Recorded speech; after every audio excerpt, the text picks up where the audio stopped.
Olá, pessoal, a paz do Senhor Jesus Cristo, tudo bem com você?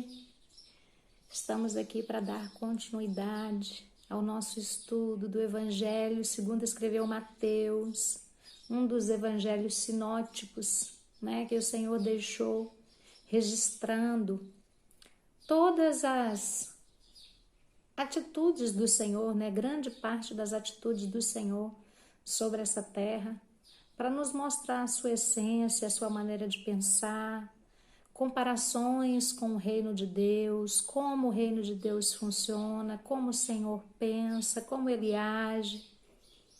E hoje nós vamos para o capítulo 21 do Evangelho de Mateus. Então abra a sua Bíblia aí e me acompanhe. O verso 1 diz assim: Quando Jesus e os discípulos estavam chegando a Jerusalém, pararam no povoado de Betfagé, que fica perto do Monte das Oliveiras. Dali, Jesus enviou 2 discípulos na frente. Você lembra que no capítulo 20, Jesus Cristo estava vindo com destino a Jerusalém. Lembra que em determinado lugar ele parou, chamou os discípulos de lado e falou para eles: é necessário que o Filho do Homem vá para Jerusalém, seja entregue nas mãos do sacerdote, vai ser morto, mas ao terceiro dia vai ressuscitar. Então ali eles estavam vindo. Aqui está dizendo que ele já chegando na entrada de Jerusalém, ali na cidade de Betfagé. Betfagé, ela ficava perto do Monte das Oliveiras, a mais ou menos 1 quilômetro a leste da cidade.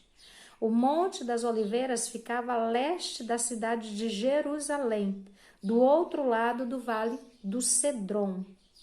O profeta Zacarias tinha dito que o Senhor Deus apareceria nesse monte, lá em Zacarias capítulo 14, verso 4. Você consegue ver essa passagem, essa profecia liberada pelo profeta Zacarias. Verso 2. Então Jesus enviou dali 2 discípulos na frente com a seguinte ordem: vão até o povoado que fica ali adiante, e logo que vocês entrarem lá, encontrarão uma jumenta presa e um jumentinho com ela. Desamarrem os 2 e os tragam aqui. Se alguém falar alguma coisa, diga que o mestre precisa deles. Assim deixarão vocês trazerem logo os animais. Aqui no verso 2 está dizendo sobre uma jumenta e um jumentinho. Mateus aqui destaca que havia 2 animais. Porém, nos outros evangelhos, em Marcos capítulo 11, em Lucas capítulo 19 e em João capítulo 12, fala somente sobre o jumentinho. E Jesus Cristo aqui disse para ele: se alguém falar alguma coisa, diga que o mestre precisa desses animais. Jesus Cristo, para algumas coisas, ele já tinha ciência, Deus revelava para ele aquilo que estava, para acontecer. E Jesus Cristo, quando ele queria, ele fazia com que toda a dimensão reconhecesse que ele mandava em tudo, que tudo era dele. Jesus é o rei e dono de todas as coisas, no território. Jesus, ele é o rei dos reis, o senhor dos senhores, E quando ele usa a palavra mestre, a palavra também é traduzida para senhor, para dono, Então, Jesus Cristo, ele se fazia reconhecido no mundo espiritual quando ele queria. Então ele chegou para os discípulos e falou: vai, e se alguém falar alguma coisa com vocês sobre os animais, diga a eles que o mestre precisa deles. E assim eles vão liberar aquilo que eu mandei vocês buscarem. E foi dito e feito exatamente isso que aconteceu. Verso 4 nos diz assim: isso aconteceu para se cumprir o que o profeta tinha dito. Digam ao povo de Jerusalém: Agora o seu rei está chegando. Ele é humilde e está montado num jumento e num jumentinho, filho de jumenta. Digam ao povo de Jerusalém, são palavras de Zacarias, capítulo 9, verso 9, né? E Isaías 62, verso 11. E humilde, nós já lemos aqui em Mateus, capítulo 11, verso 29. Jesus Cristo, ele é tudo isso. E já tinha profecias falando que Jesus entraria naquele povoado e que essas coisas iam acontecer. Verso 6. Então os discípulos foram e fizeram o que Jesus havia mandado. Levaram a jumenta e o jumentinho, jogaram as suas capas sobre ele e Jesus a montou. A capa aqui fala das roupas que eles estavam vestindo, então é como se fosse uma cela para Jesus Cristo sentar, né, que eles fizeram. E continua dizendo, levaram a jumenta e o jumentinho, jogaram as suas capas sobre ele e Jesus montou. Da grande multidão que ia com eles, alguns estendiam as suas capas no chão e os outros espalhavam no chão ramos que tinham cortado das árvores. Tanto os que iam na frente como os que vinham atrás começaram a gritar: Hosana ao filho de Davi, que Deus abençoe aquele que vem em nome do Senhor. Hosana a Deus nas alturas do céu. Quando Jesus entrou em Jerusalém, toda a cidade ficou agitada e o povo perguntava: quem é ele? A multidão respondia: este é o profeta Jesus de Nazaré da Galileia.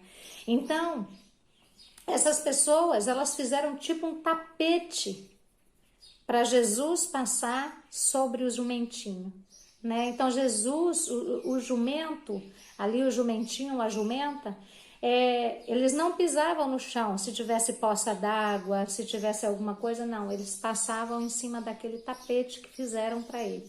Jesus aqui, ele foi divulgado, ele foi promovido. Jesus ali, ele teve fama, aquelas pessoas, elas se alegraram ao ver Jesus ali. Então, quem não conhecia Jesus Cristo passou a conhecer Jesus, porque todo mundo falava. E eles gritavam: Hosana ao filho de Davi. O povo usa as palavras que está escrito lá em Salmos, capítulo 18, verso 25 e 26, para louvar Jesus, filho de Davi, né? Da genealogia de Davi. Eu já expliquei isso em capítulos anteriores, que fala sobre as pessoas, elas, até hoje é assim, né? Até hoje é assim lá no estado de Israel e em muitos outros países também. As pessoas, elas são reconhecidas por causa do sobrenome, da linhagem dela. Por isso que quando Mateus começou a escrever o Evangelho de Mateus, ele já começa com a genealogia de Jesus. Porque se ele chega e já falar Jesus, ninguém ia dar importância, mas aí ele vem trazendo a genealogia.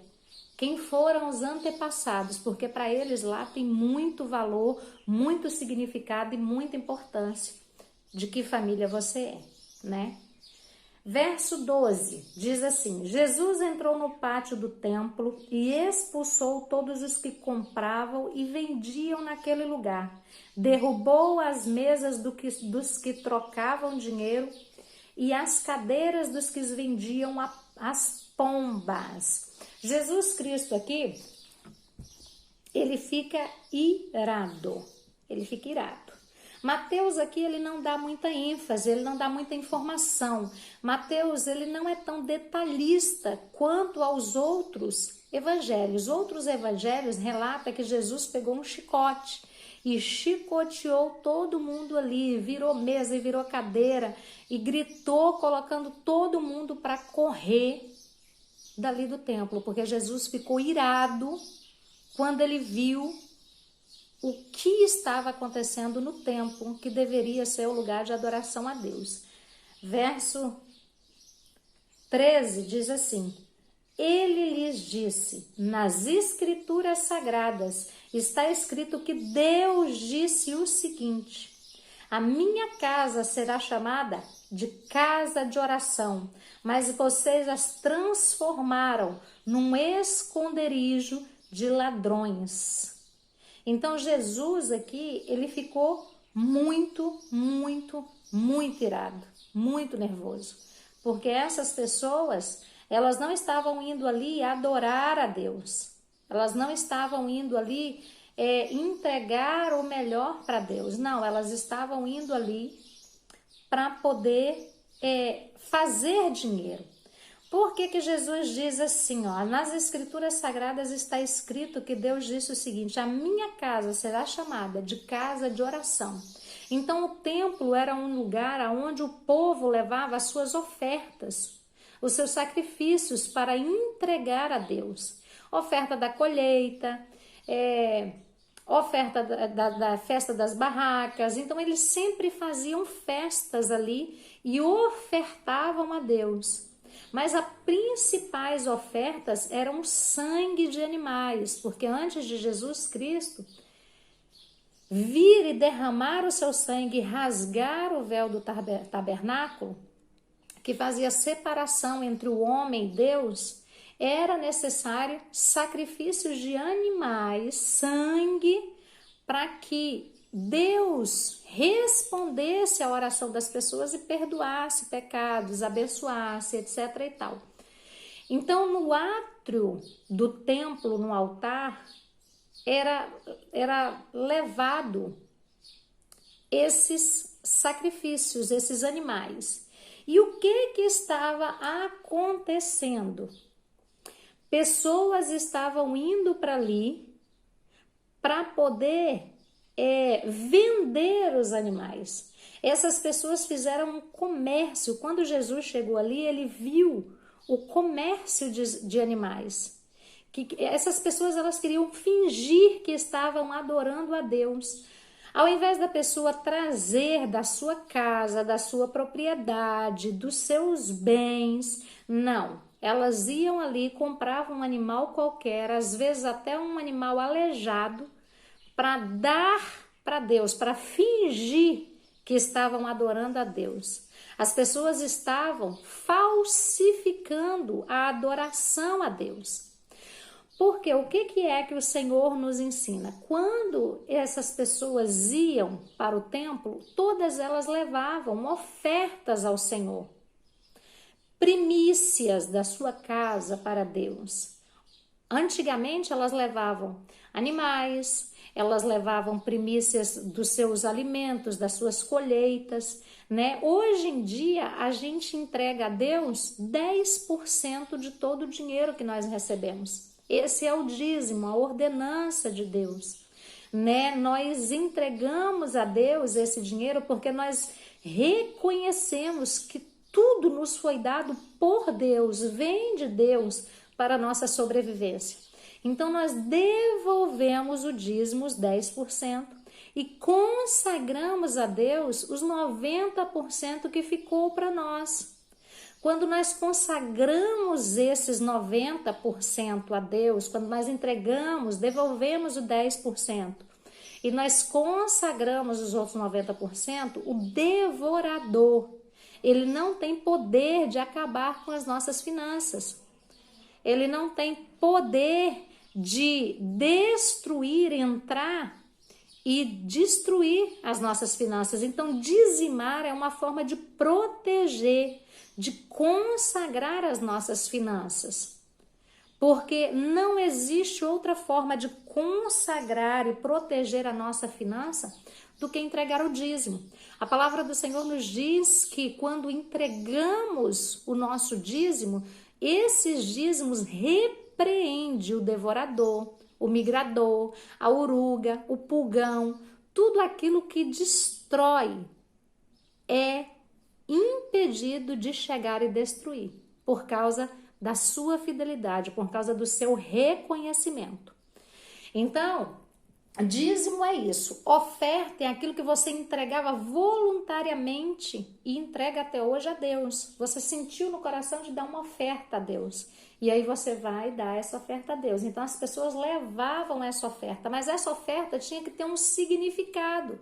Era algo importante para você, era algo que você cuidava, era algo que você amava, era algo que ia te fazer falta. Mas você decidia ofertar, entregar, falar para Deus, olha, o Senhor é mais importante para mim. Eu amo o Senhor e eu quero entregar isso aqui para o Senhor. Entende? Então essa é a oferta que agrada a Deus. Quando você se preocupa em dar o seu melhor para Deus, seja ele em que área for, tá? Mas o dízimo é para repreender o devorador, o migrador, a oruga, o pulgão. É uma proteção para suas finanças, para os seus bens. Verso 14 diz assim: coxos, cegos, iam encontrar Jesus no pátio do templo e ele os curava. Aqui já mudou. Jesus Cristo já brigou, já colocou todo mundo para correr e aí os cegos, os aleijados chegavam e Jesus Cristo os curava. Então, vê que aquele momento de ira de Jesus não ficou ali remoendo ele, não ficou ali massacrando ele. Ele fez o que tinha que fazer, pôs uma pedra em cima e começou a curar, a demonstrar amor, cuidado para com as outras pessoas. Então nós precisamos nos espelhar muito em Jesus, porque às vezes nós passamos por momentos de raiva, nervosismos, e isso perdura e remoe a gente. E isso vai criando remorso dentro de nós. Aprenda com Jesus. Fez o que tem que fazer, o que é correto, disse a verdade, comece a demonstrar amor, cuidado, atenção para com aqueles que estão à sua volta. Verso 15 nos diz assim: os chefes dos sacerdotes e os mestres da lei ficaram zangados quando viram as coisas maravilhosas que ele fazia e ouviam as crianças gritando no pátio do templo. Então aqui está dizendo que eles ficaram zangados quando viram as maravilhas. Que maravilhas? Milagres. Milagres. Jesus estava fazendo milagres e eles ficaram zangados. E quando as crianças, então, começaram a imitar aquilo que ouviram, porque as crianças falavam assim, as crianças gritando no templo: Hosana ao filho de Davi, glória ao nosso Deus, Hosana, Hosana, Hosana ao filho de Davi. E isso irritou aqueles mestres da lei que estavam ali. E eles correram e disseram a Jesus: você está ouvindo o que estão dizendo? Respondeu Jesus: claro que sim. Será que vocês nunca leram a passagem das Escrituras Sagradas que diz: Deus ensinou as crianças e as criancinhas a oferecerem o perfeito louvor? Essa passagem está lá em Salmos capítulo 8, verso 2, né? Aonde o Senhor relata que é da boca da criança que sai o perfeito louvor, né? Pureza das crianças, a inocência, a verdade que sai delas. Então é por causa dessa inocência, dessa pureza, que delas emanam o perfeito louvor. Verso 17 nos diz assim: então Jesus os deixou, saiu da cidade, foi para o povoado de Betânia e passou ali a noite. Então Jesus se retirou e foi para Betânia. Betânia ficava a uns 3 quilômetros a leste de Jerusalém. Então Jesus passou o dia ali, fez o que tinha que fazer e foi para um outro lugar passar a noite. Verso 18. No dia seguinte, quando estava voltando para a cidade, Jesus teve fome. Ele viu, então, no dia seguinte, Jesus estava voltando para a cidade de Jerusalém, tá? Ele saiu de Jerusalém, foi para Betânia, e no outro dia, o segundo dia dele ali, ele estava voltando de novo para Jerusalém, tá? E aí diz assim, ó, no dia seguinte, quando estava voltando para a cidade, Jesus teve fome. Ele viu uma figueira na beira da estrada e foi até lá, mas não encontrou nada, só folhas. Aí ele disse à figueira: nunca mais dê figos. E na mesma hora a figueira secou. A palavra do Senhor diz que Jesus teve fome. O nosso Jesus teve fome, teve sede, teve sono, teve cansaço. Então o nosso Jesus também foi homem como nós, seres humanos como nós, cheios de necessidade como nós somos. E diz que ele, quando estava voltando de Betânia para Jerusalém, ele viu uma figueira e ele foi até lá para encontrar frutos, só que ele só viu folhas. Segundo as pessoas que vivem lá, e os teólogos, os estudiosos, eles dizem que a figueira, ela só dá folhas depois que já gerou o fruto. Então essa figueira, ela estava enganando, ela estava falsificando.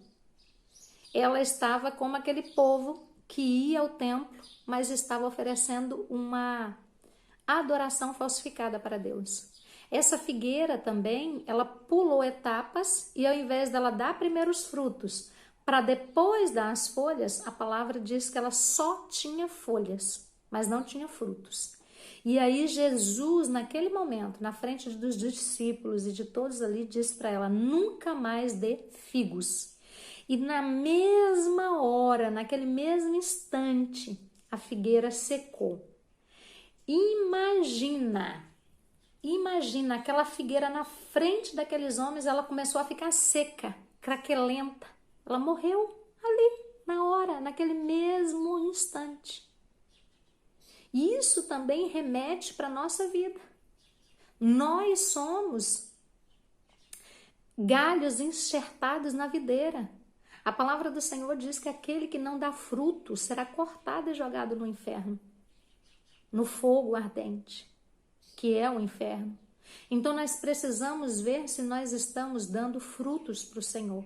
Frutos não são dons. Fruto é uma vida diária com Deus, aonde você vive aquilo que você aprende com Deus e de Deus, né? Então essa figueira se secou, craquelou, morreu na frente dos discípulos instantaneamente. O verso 20 nos diz assim: os discípulos viram isso, ficaram muito admirados e disseram: como a figueira secou depressa.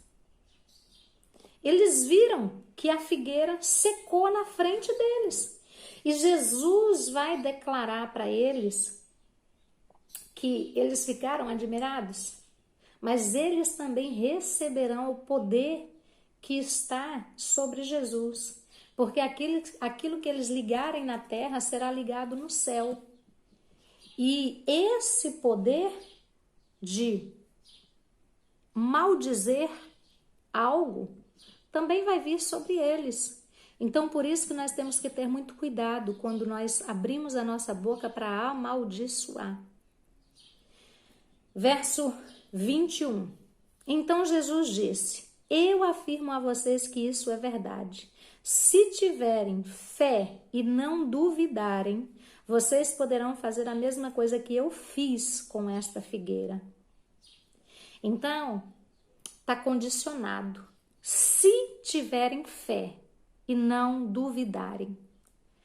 A dúvida, ela é o oposto da fé. A incredulidade, ela é o oposto da fé. Então, a oração, através da oração, vem a liberação de Deus para a realização, para o cumprimento do pedido que está alinhado à palavra de Deus. Tem que estar alinhado à palavra de Deus, né?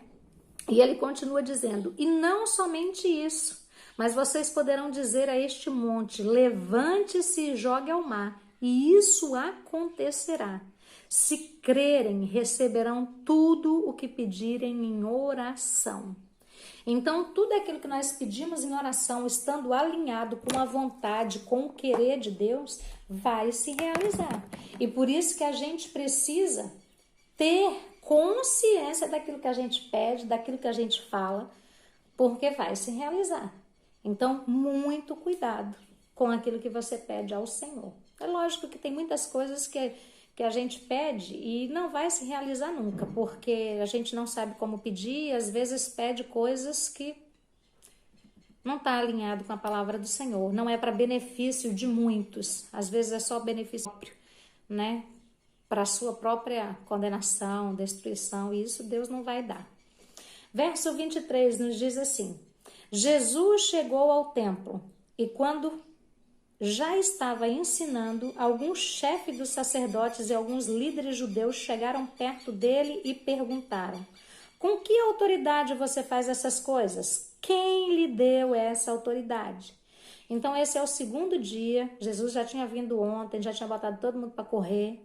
E hoje Jesus veio ao templo e ele estava ensinando.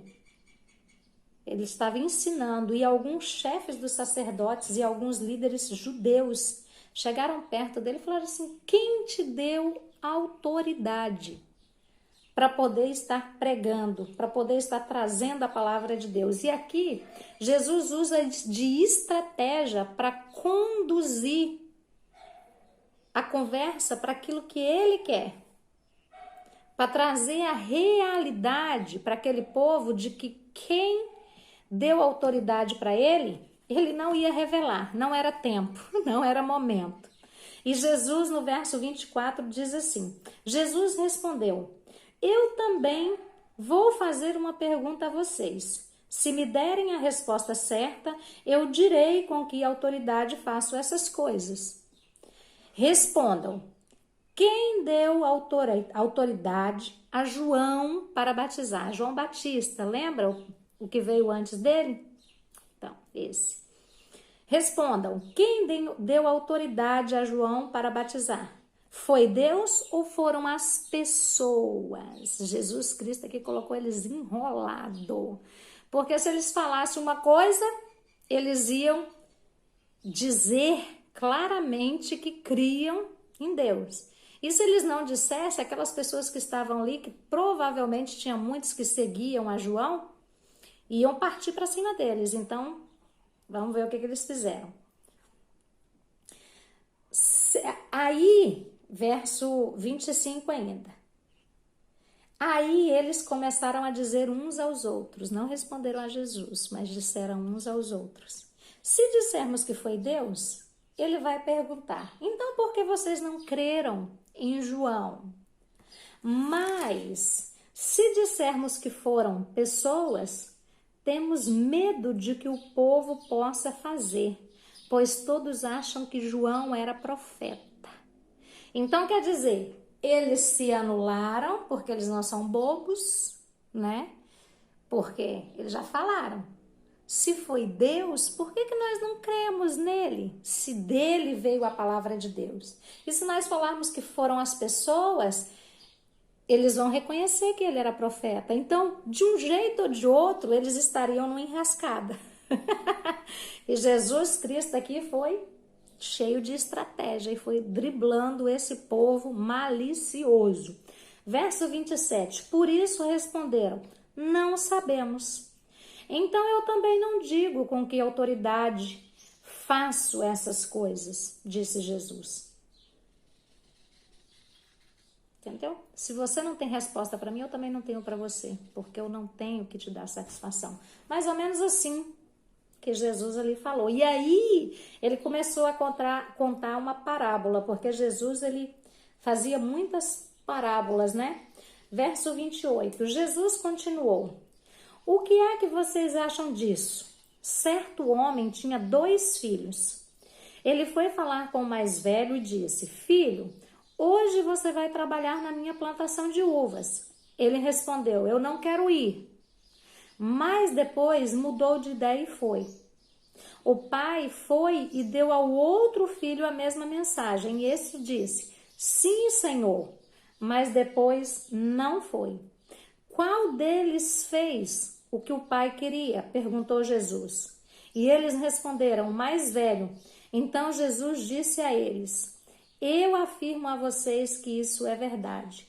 Os cobradores de impostos e as prostitutas estão entrando no reino de Deus antes de vocês. Pois João Batista veio para mostrar a vocês o caminho certo e vocês não creram nele. Mas os cobradores de impostos e as prostitutas creram. Porém, mesmo tendo visto isto, vocês não se arrependeram e não creram neles. Jesus disse que um pai tinha 2 filhos. Jesus aqui está falando aos líderes religiosos que aparecem na história, né? Certo homem tinha 2 filhos. Essa parábola lembra muito o filho perdido lá de Lucas, capítulo 15. E um desses filhos disse: eu não quero ir. Depois mudou de ideia e foi. O filho que tem essa atitude representa os cobradores de impostos e as prostitutas. E o outro disse: sim, Senhor, mas depois não foi. Essa é a atitude dos líderes religiosos, aquelas pessoas que são cheias de religiosidade e não de coração aberto.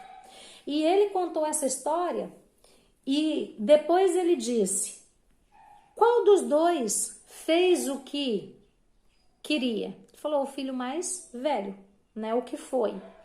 Então Jesus aqui, a partir do verso 31, ele diz: eu afirmo a vocês que isso é verdade. Os cobradores de impostos e as prostitutas estão entrando no reino de Deus antes de vocês.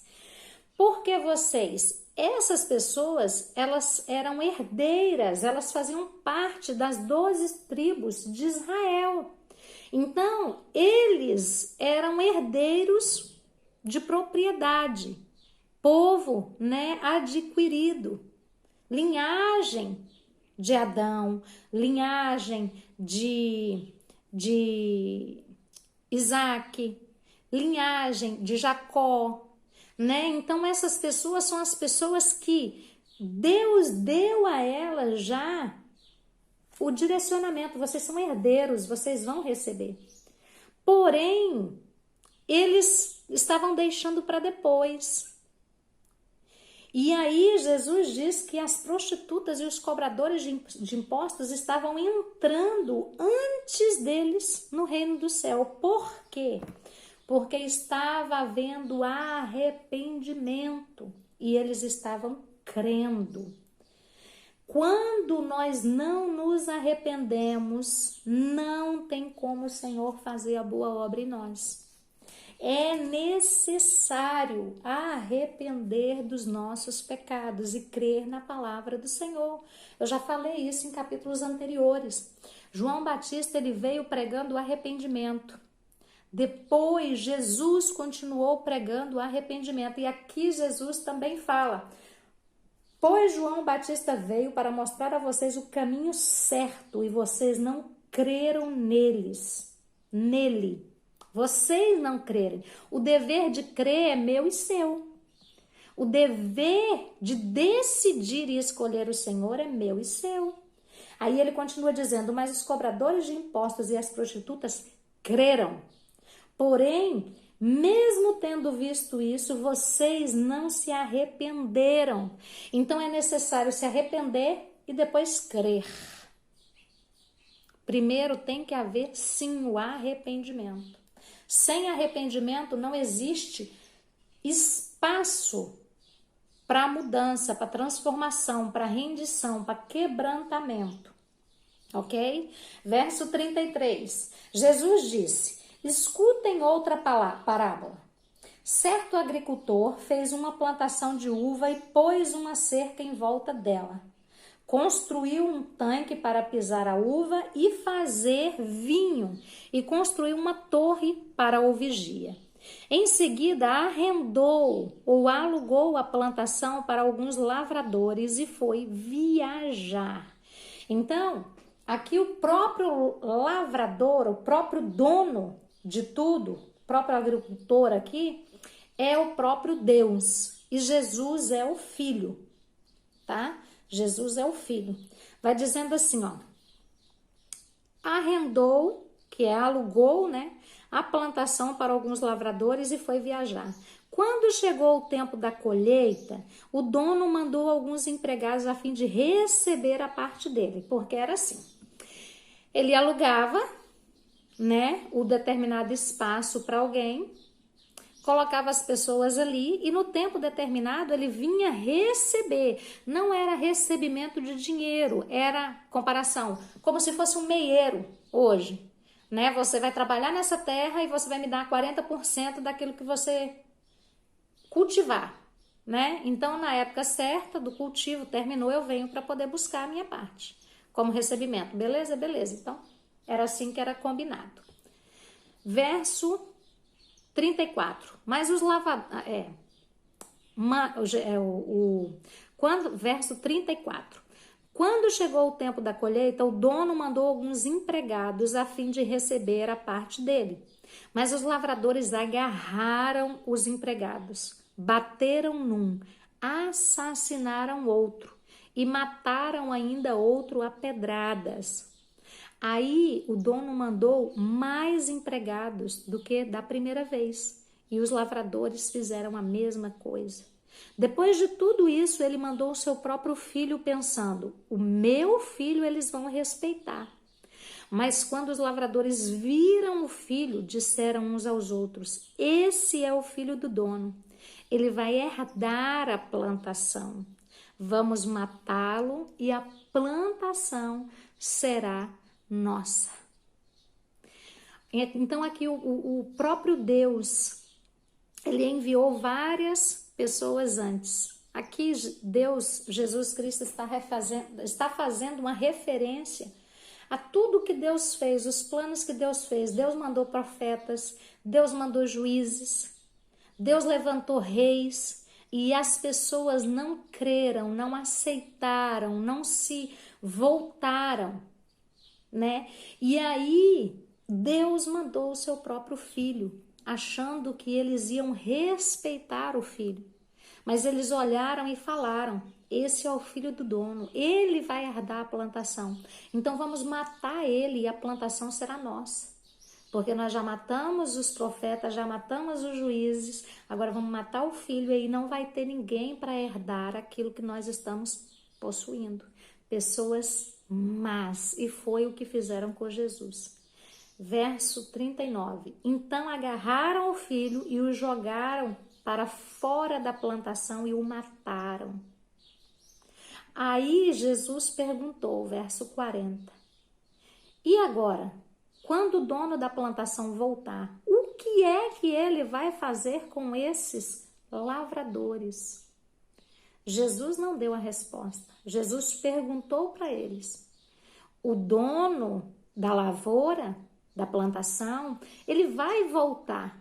O que vocês acham que ele vai fazer com esses lavradores? Olha a resposta desses fariseus e desses judeus a partir do verso 41. Eles responderam, com certeza ele vai matar aqueles lavradores maus e vai arrendar a plantação a outros, e este lhe darão a parte da colheita no tempo certo. Eles mesmos falaram com a própria boca deles. Eles trouxeram a condenação, a consequência daqueles que rejeitam, daqueles que matam, daqueles que maltratam. A condenação, as pessoas más, as pessoas religiosas, elas sabem qual é. Mas mesmo assim não se arrepende e não creem. Aí Jesus no verso 42 vai dizer assim, Jesus então perguntou, vocês não leram o que as escrituras sagradas dizem? A pedra que os construtores rejeitaram veio a ser a mais importante de todas. Isso foi feito pelo Senhor E é uma coisa maravilhosa. E Jesus terminou: eu afirmo a vocês que o reino de Deus será tirado de vocês e será dado para as pessoas que produzem os frutos do reino. Jesus Cristo está, essa passagem aqui, a pedra que os construtores rejeitaram, está lá em Salmos 118, verso 22 e 23, né? Então Jesus está dizendo: eu afirmo a vocês que o reino de Deus será tirado de vocês e vai ser entregue para aquelas pessoas que produzem frutos do reino, né? Frutos do reino é testemunho de vida, frutos do Espírito Santo, amor, alegria, mansidão, temperança, domínio próprio, retidão, amor ao próximo. Verso 44. Quem cair em cima dessa pedra ficará em pedaços. E se a pedra cair sobre alguém, essa pessoa virará pó. Então, independente de onde você cair na pedra, se for por cima ou se ela cair por cima de você, se você estiver no pecado, você vai ser esmagado por ela. Verso 45 e 46. Os chefes, quase que não sai. Os chefes dos sacerdotes e os fariseus ouviram as palavras que Jesus contou e sabia que ele estava falando a respeito deles. Por isso queriam prendê-lo, mas tinham medo da multidão, porque o povo achava que Jesus era profeta. Em outra parte diz que eles queriam matá-lo, mas tinham medo da população. Então o desejo deles era matar Jesus Cristo. Só não fizeram ali por causa de medo da multidão. Eles reconheceram quem era Jesus.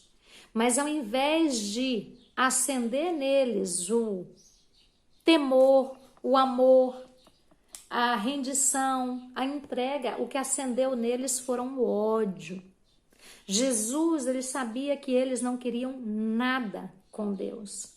Eles eram hipócritas, maus, gananciosos, perversos. Jesus sabia, mas não deixou de falar a verdade. A verdade é tudo. Jesus, ele ficou ali falando essas verdades e trazendo a realidade de que nós só temos dois caminhos, ou o céu ou o inferno, ou a verdade ou a mentira, ou a luz ou as trevas.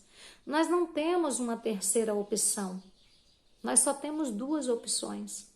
Ou nós escolhemos a Deus, ou nós viramos as costas para Deus. A verdade, às vezes, ela é dura de ser ouvida? É. Mas a verdade, ela cura, ela transforma, ela liberta, ela tira as escamas dos nossos olhos. Você pode ver que nós já estamos no capítulo 21. Em momento nenhum, Jesus falou sobre a graça, sobre a hipergraça. Mas ele falou sobre crer e se arrepender. Ele disse que as prostitutas, os cobradores de impostos, essas pessoas tinham tido um encontro com o Senhor e tinham crido e tinham se arrependido e tinham mudado a vida delas por causa da verdade que elas ouviram, por causa dos frutos do reino de Deus que veio sobre Jesus e através da vida de Jesus. Jesus, ele sentava com cobradores de impostos, ele conversava com prostituta, ele não repelia as pessoas, mas ele abraçava. E quando ele abraçava, ele não ficava contaminado com o pecado das pessoas, mas ele santificava, purificava as outras pessoas. E é para isso que o Senhor nos chamou, para fazermos a diferença como sal na terra, como luz no mundo. Nós não estamos aqui para julgar, nós não estamos aqui para condenar, mas nós estamos aqui para reconhecer quem é Jesus na nossa vida, as maravilhas e os milagres que ele fez em nós e através de nós demonstrarmos o amor que só ele tem, só ele é capaz de entregar. Só dele vem um amor que não rejeita, que não abandona, que não maltrata, que não desdenha, mas que cura, que liberta, que transforma, que dá para as pessoas o mesmo amor que nós recebemos do Senhor. Então, se você tiver a oportunidade, fale do Senhor Jesus, conte o que Ele fez na sua vida, produza frutos, seja testemunha daquilo que Deus fez. Para você pode parecer tão pouco, mas para outros é uma coisa enorme, é uma coisa maravilhosa. Só Deus tem poder de transformar, de mudar, e Ele quer usar a sua vida como testemunho. Amém? Assim nós terminamos aqui o capítulo 21 do Evangelho segundo escreveu Mateus. Eu glorifico a Deus pela sua vida que está aí comigo, aprendendo um pouco mais do Senhor. Curte, compartilha, passa para as outras pessoas, para que esse Evangelho, essa palavra que transforma, que liberta, que cura, que traz fé, que traz arrependimento, possa chegar na vida de outras pessoas também. Eu te saúdo com a graça e a paz do Senhor Jesus. Desejo a você que você tenha um lindo dia na presença do Senhor, uma linda noite. Que o Senhor venha te abençoar, guardar, cuidar e proteger. Em nome de Jesus. Um beijo grande e até a próxima, até o próximo estudo. Em nome de Jesus. Fica com Deus.